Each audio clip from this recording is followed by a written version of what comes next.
Rapaziada, tô lendo um livro interessantíssimo chamado The Knowledge, Como Reconstruir a Civilização Depois do Cataclisma.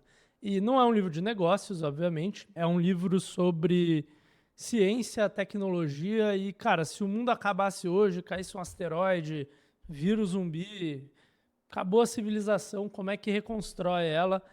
Pra quem gosta de joguinho de Civilization, aqueles joguinhos de mapa, é como é que você rusha a Tech Tree, né? Como é que você pega atalhos na árvore de tecnologia, porque cada tecnologia que a gente cria, uma depende da outra. Como é que você faria para reconstruir a civilização o mais rápido possível?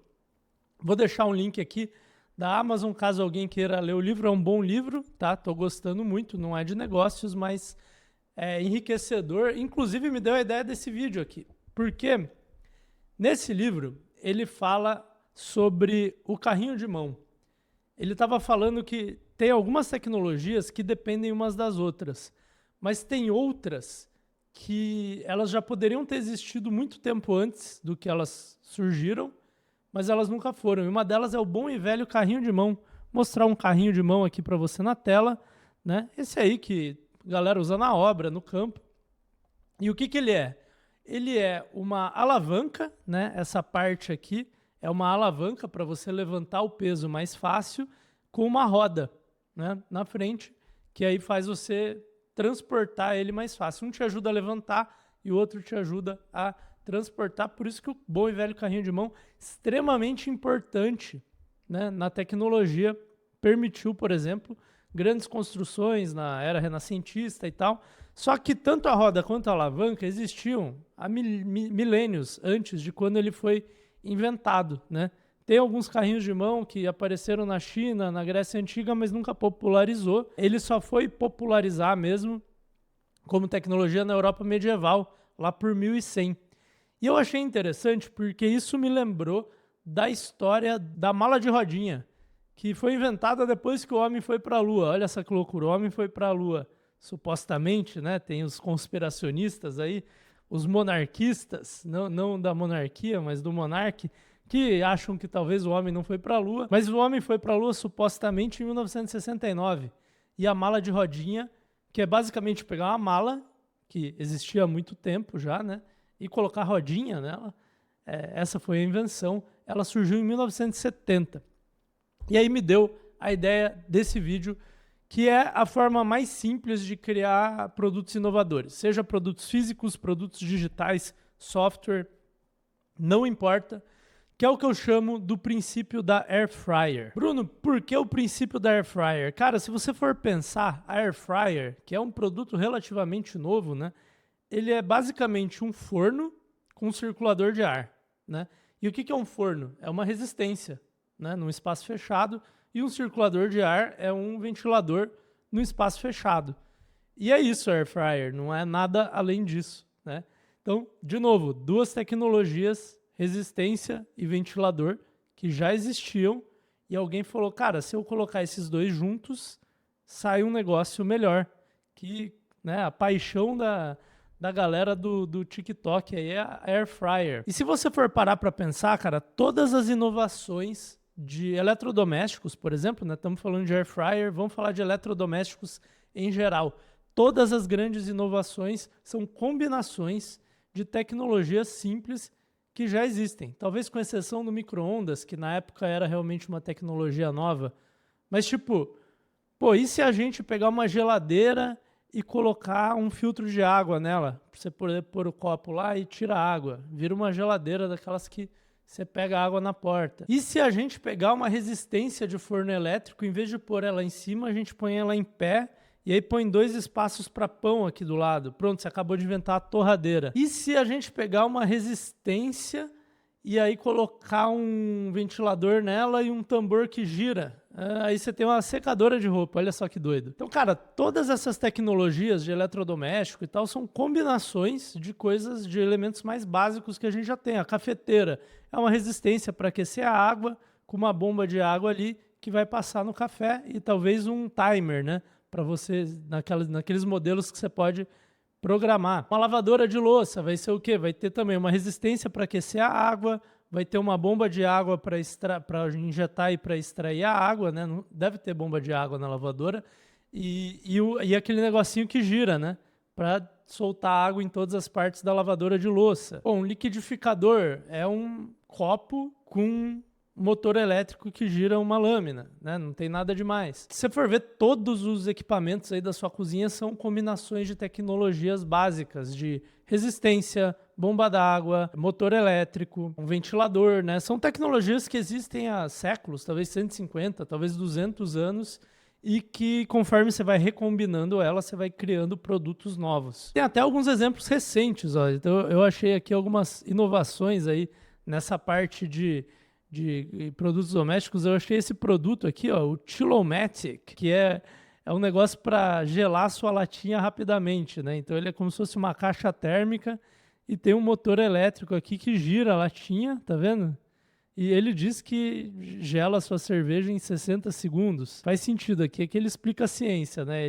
Conforme você gira a latinha, a força centrífuga ali, ela faz o líquido quente sair e, enfim, diz que gela.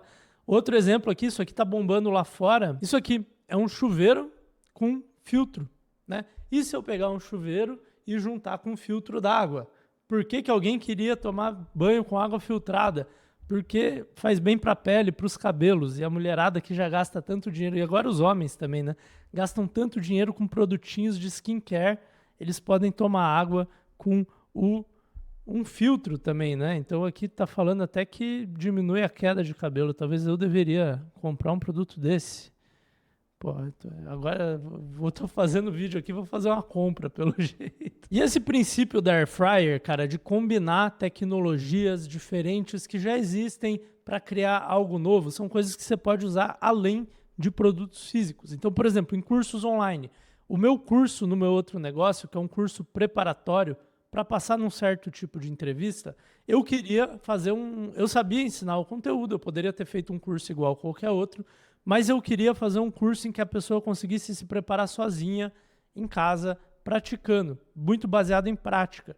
Então, eu emprestei um pouco do método do Kumon, que é você menos teoria, mais prática, e você tem exercícios numa progressão ali que você consegue quase que memorizando, né? Não é uma cópia exatamente do Kumon, mas eu me inspirei nisso.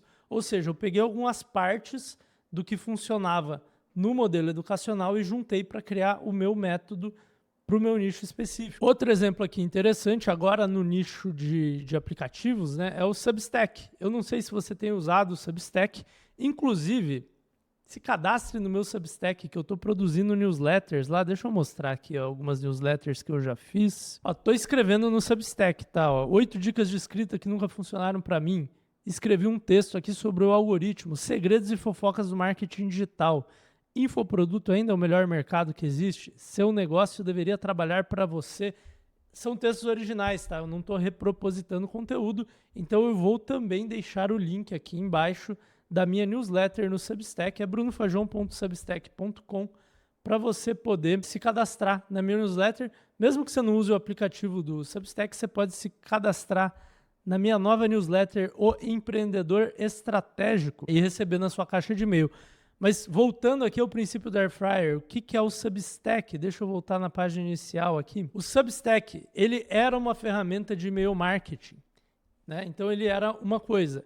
E aí ele juntou uma ferramenta de blogging, né? Então você publica no e-mail e aí você tem o seu blog ali ao mesmo tempo. Até aí, beleza. Aí o que eles fizeram recentemente? Eles colocaram esse feed aqui, que é um feed igual o do Twitter. E para quem é desenvolvedor, você sabe que essas coisas são meio modulares. É igual o equipamento de cozinha. Pô, vou pôr uma resistência aqui, vou pôr um ventilador aqui. Você vai montando, né? Vou fazer uma ferramenta de e-mail marketing, vou colocar um CMS de blog, vou colocar um feed igual ao do Twitter, né? E eles colocaram alguns elementos de rede social. Então você pode se inscrever, você pode seguir as pessoas. Você tem DMs aqui, né? Não vou mostrar minhas DMs, mas você tem DMs. Então eles juntaram algumas peças diferentes para criar uma rede social de texto, de escritores e leitores. Então não é muito diferente, entendeu? Eles não inventaram nada novo aqui. Eles só recombinaram coisas que já existiam e criaram um produto completamente inovador. Outro exemplo aqui que é interessante é essa marca, Tabs. Eles vendem um chocolate sexual, né? Qual que é a grande inovação aqui, gente? Produto 1, chocolate, né? Produto 2, suplementos que aumentam a performance sexual, afrodisíaco. O que eles têm aqui? Eles têm cacau, epimêndium, maca peruana e Seletium tortuosum. Enfim, eles criaram um novo veículo, né? Igual tem a Gummy de creatina, que é um produto inovador, eles fizeram um chocolate de maca peruana e outros elementos afrodisíacos ali. Poderia ser um chocolate de creatina, poderia ser sei lá, uma Gummy de Tadala já existe, né? Os caras são foda, né, cara? Puta que pariu. Mas enfim, por que eu tô te mostrando tudo isso, tá? Porque existe uma fórmula para inovação de produtos, que é, se você não vai inventar nada novo, nenhuma tecnologia nova, você não é um PhD da Escola Politécnica de Engenharia Mecânica, que você vai inventar um mecanismo novo, nunca antes visto, existe uma fórmula da inovação de produto, que é você pega elementos que já existem e combina eles de uma forma que seja útil e nova no mercado. Isso serve para metodologias de ensino, isso serve para conteúdo. Você pode pegar elementos de conteúdos diferentes e juntar aí para fazer o seu estilo. Serve para produtos físicos, serve para aplicativos. Então, como que você inova? Qual que é o jeito mais simples, né, na verdade, de inovar no seu produto? Você faz um estudo aí no seu mercado, na sua categoria, você vê quais são os elementos frequentemente utilizados, né? Qual que é a resistência, a bomba d'água e o ventilador do seu setor, entendeu? E o filtro d'água, igual você pode pegar na sua cozinha, desconstruir todas as coisas e ver, tem essas 15 partes que você usa para construir qualquer eletrodoméstico.